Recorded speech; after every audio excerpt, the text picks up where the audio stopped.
Hello friends, नमस्कार, good evening. आज गोटे कहबी आपन जो थंडा होची काश आ छाती कफ जड़ुची कफटा कटि पारुनी कि बाहरी पारुनी आमे तरफर कि औषध खाई ये औषध खाइबा द्वारा कौन होची ना कफटा बाहरुनी से देह भितर दबे दूची। आमे गोटे तुटुका औषधटी जदि यही कफ पाई खाइबा ताहले बहुत भल हबो। यह देह भी सुस्थ रहिबो।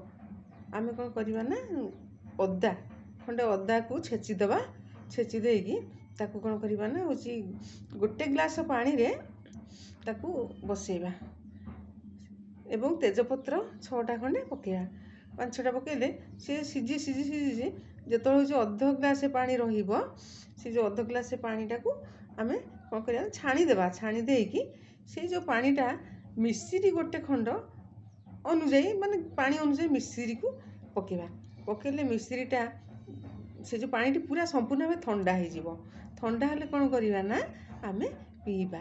एमती सकाळे संध्या बेले 5 दिन खंडे पीले देखिए कौन हम ना जो देहरे छाती रे कफ जड़ुथुबो नाक बंद होउथुबो निश्वास प्रश्वासन को असुविधा होउथुबो एटा बहुत उपकार करिवो एवं कफ तरड़ी की आस्ते आस्ते आमर काशरे पड़िबो।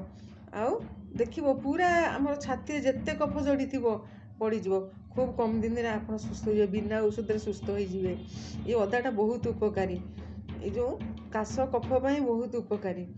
एटा जदि आप व्यवहार करेंगे औषध आपको व्यवहार करिया पड़ोनी आप संपूर्ण सुस्थ हे और निश्वास प्रश्वास ने सुविधा अनुभव करेंगे।